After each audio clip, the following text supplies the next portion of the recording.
তো ফাইনালি বন্ধুরা দীর্ঘদিন অপেক্ষা করার পর অবশেষে তোমাদের চলে আসলো বিএসএফ হেড কনস্টেবলের নতুন রিক্রুটমেন্ট।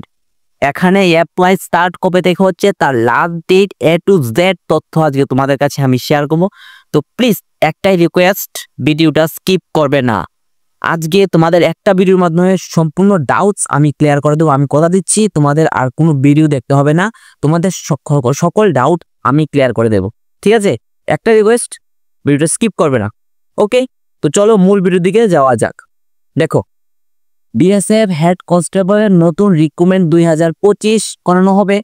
অ্যাপ্লাই স্টার্ট কবে দেখো হচ্ছে এখানে অ্যাপ্লাই স্টার্ট কিন্তু ভাই 18/24/8/2025। ঠিক আছে, অ্যাপ্লাই স্টার্ট কত 24/8/2025। ওকে, তার যে লাস্ট ডেট দেখো, লাস্ট ডেট হচ্ছে 23/9/2025। ওকে, তার লাস্ট ডেট হচ্ছে 23/9/2025, সেপ্টেম্বরের 23 তারিখ পর্যন্ত। ঠিক আছে, তার লাস্ট সময়সীমা। এখানে দেখো পোস্ট, দুই প্রকার পোস্ট আছে। এই দুই প্রকার পোস্টের জন্য সিলেকশন প্রসেসও কিন্তু সেম। ঠিক আছে, এখানে 10 to 10 সিলেকশন প্রসেস, এখানে কোনো কিছু আপ ডাউন হবে না। সিলেকশন প্রসেস কিন্তু মানে সম্পূর্ণ সেম। দেখো এখানে দুইটা পোস্ট কি আছে, এখানে দুইটা post head constable radio operator. ঠিক আছে, head constable radio operator 1 number, 2 number হচ্ছে হেড কনস্টেবল রেডিও মেকানিক্স। ঠিক আছে, এখানে দুইটা তোমাদের পোস্ট আছে। ভালো করে মনোযোগ দিয়ে শোনো ভাই, ভালো করে মনোযোগ দিয়ে শোনো, তোমাদের উপকার হবে। ঠিক আছে, দেখো এখানে তোমাদের পোস্ট গুলো থাকছে, কোয়ালিফিকেশন সেম। ওকে, কোয়ালিফিকেশন কি যে দেখো, শুধুমাত্র মাধ্যমিক পাস, তার পাশাপাশি তোমাদের ITI কোয়াল থাকতে হবে। ঠিক আছে, শুধুমাত্র মাধ্যমিক পাস প্লাস তোমাদের মাধ্যমিকের পরে ITI কোর্সটা করে রাখতে হবে। ঠিক আছে, এখন অনেক ক্যান্ডিডেট ITI করতে পারে না। ঠিক আছে, ও তার জন্য কি দেখো, যারা ITI করনি, তোমাদের মানে উচ্চ মাধ্যমিক পাস করে থাকে এবং তার পাশাপাশি তুমি যদি PCM অর্থাৎ ফিজিক্স কেমিস্ট্রি ম্যাথে তুমি যদি স্টুডেন্ট হয়ে থাকো, তোমার এটার জন্য অ্যাপ্লিকেবল। ঠিক আছে, চলো এখানে সিলেকশন প্রসেসটা আমরা দেখি। সিলেকশন প্রসেসের আগে আমরা দেখতে চাই এজ কি দেয়। ঠিক আছে, তার এজটা কি দিয়েছে, 18 থেকে 25 বছর। ঠিক আছে বন্ধুরা, 18 থেকে 25 বছর তার এজ ক্রাইটেরিয়া। ঠিক আছে, এখানে কিন্তু তোমাদের এজ সিলেকশন কিন্তু মেনশন করেনি তারা। ঠিক আছে, এজ কিন্তু তারা মেনশন করেনি। ঠিক আছে, সিলেকশন প্রসেস দেখো, সিলেকশন প্রসেস হচ্ছে তোমাদের ফিজিক্যাল। প্রথমত তোমাদের ফিজিক্যাল করানো হবে, তারপর তোমাদের এক্সাম কন্ডাক্ট করানো হবে। ঠিক আছে, দেখো বিএসএফ হেড কনস্টেবলে কিন্তু SSC এর কন্ডাক্ট করে না। আমি বলেছিলাম, গত ভিডিওতে বলেছিলাম বিএসএফ কে 3 ভাগে বিভক্ত করতো, BSF GD, okay, BSF tradesman and BSF head constable. তো ফাইনালি বিএসএফ হেড রিক্রুটমেন্ট কিন্তু চলে আসলো। ঠিক আছে, তো দেখো হেড কনস্টেবল রিক্রুটমেন্ট কিন্তু হেড অফিসেই কিন্তু করানো হয়। এই বিএসএফ ক্যাম্পেই তারা কিন্তু তোমাদের নিয়োগ করাবে। এটা কিন্তু SSC তোমাদের কন্ট্যাক্ট করবে না, যে কোনো কি তোমাদের সংস্থা কন্ট্যাক্ট করবে। ঠিক আছে, তোমাদের বিএসএফ তোমাদের এক্সামটা কন্ডাক্ট করাবে। বিএসএফ হেডকোয়ার্টার থেকে কিন্তু এই নিয়োগটা জারি করবে। ঠিক আছে, এখানে তারপর এক্সাম হওয়ার পর তোমাদের ডকুমেন্ট ভেরিফিকেশন।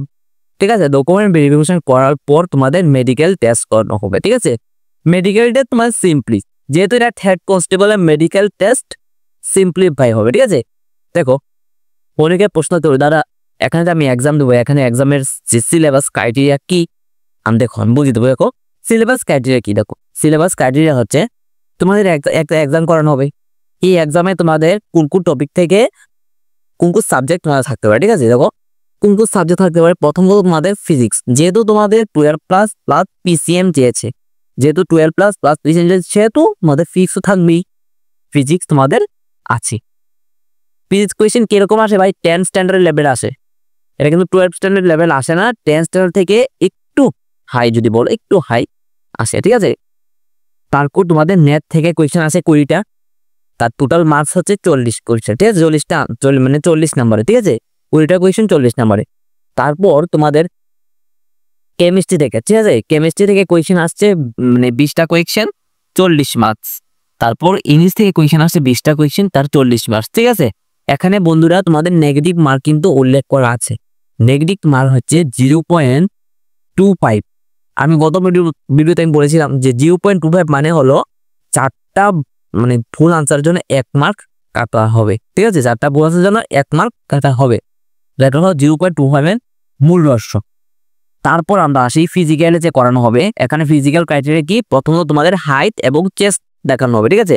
হাইট যদি দেখি ছেলেদের ক্ষেত্রে কত কত হয়েছে দেখো, ছেলেদের ক্ষেত্রে হাইট হচ্ছে 168 সেন্টিমিটার এবং চেস্টে যে ক্রাইটেরিয়া 80 থেকে 85, অর্থাৎ 5 সেন্টিমিটার তোমাদেরকে পুলিয়ে দেখাতে হবে, ঠিক আছে।